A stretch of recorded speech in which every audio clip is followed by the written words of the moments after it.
So for everyone that doesn't know, in the last year, 2 years, there's been a somewhat of a struggle going on between carers and care companies. Now we finally got to the point where sleep-ins has now been agreed on that they should be paid at least minimum wage for the hours that they're there. Now for everyone who doesn't know, a sleep-in is a shift where a member of staff will sleep in the care home. So 9 times out of 10, you'll start that morning at 7:30 in the morning or whenever the start time is, normally before 8 o'clock.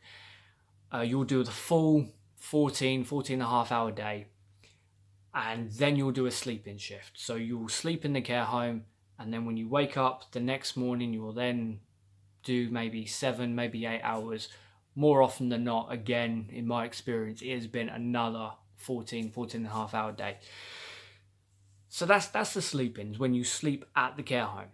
Now you won't get paid an hourly rate. Whatever your hourly rate is, you will not get paid that for sleeping in the care home, because the idea is, well, you're asleep, so what the hell do you need it for? Some companies have paid £5 as a token for people to sleep at the care home. Some, in fact most, to be fair, pay the higher amount of £30 a night. So if I was to go in to do a sleep night tonight, I would get paid £30 for it. But here's why it's not good enough. Because when you're at the care home doing a sleep-in, you can't do what you want to do. You're on the premises. You cannot leave the premises. You can't drink, you can't do any of the things that really you can't do during the day. You are there, sleeping in a bed that maybe 100 people have slept in before. You're sleeping in a room that's not your room. You're sleeping in a home where you are expected to get up if there is an issue that needs to be resolved that wake night staff can't deal with, either in general or by themselves. It's broken sleep because you know you're at work. It's not relaxing. It's not an easy, quick way of making £30. It's not a good night's sleep at all. And again, more often than not, people have just finished a 14 and a half hour shift to do this. They're tired, they're exhausted, and they're still not getting away from work. Care companies have been fighting this, and they've come out with the usual things that care companies come out with any time that they're given the tough question of, why don't you pay your staff reasonable wages? Normally it comes down to, oh well, if we paid them more, then we'd have to cut back on services and all the usual bullshit. And I can't mince words, it is bullshit. First off, if you work in care, you know how bad the money is. No one who gets into care does it thinking, this will make me £1 million. Doesn't work like that. Carers get paid shit money. So when a care company comes out and says, well, we can't do this because it means we won't have money for X, Y, and Z, bullshit. Absolute bullshit. What that really means is that the top end, the higher ups, won't be able to afford a brand new sports car that year. And it really does just come down to that. Now, carers seem to have won this battle, and from an arranged date, really from this point forward, we should be on an hourly rate for doing sleep-in. Whether that's minimum wage or not will depend on the company. And companies in general now have said, yes, sure, we agree with that. That's absolutely fine. But we don't want to backdate it at all, because that will kill a few of the care companies, and that will cut back on services. And unfortunately, I've been told that a number of celebrities and people of significance have gotten onto this bandwagon with the care companies.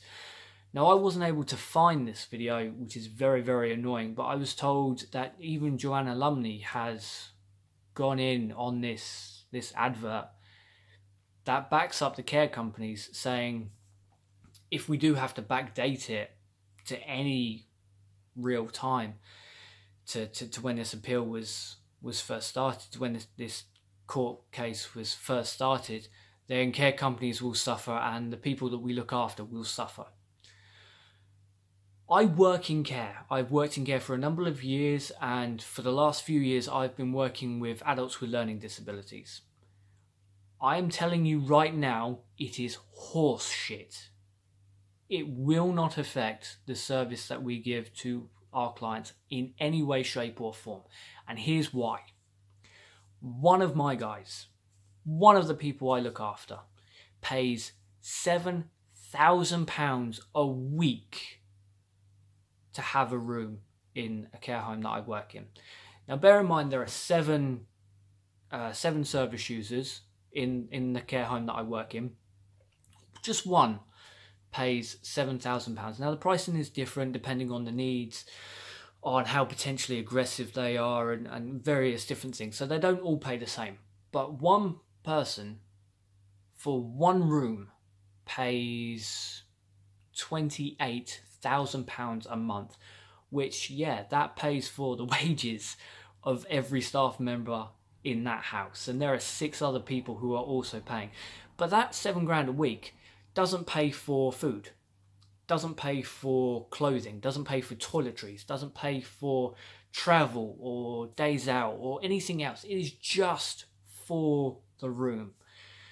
So saying that a care company can't backdate and pay staff a reasonable wage for work that they've done is absolute ludicrous, and it is an outright lie. So if you see one of these adverts, don't buy into it.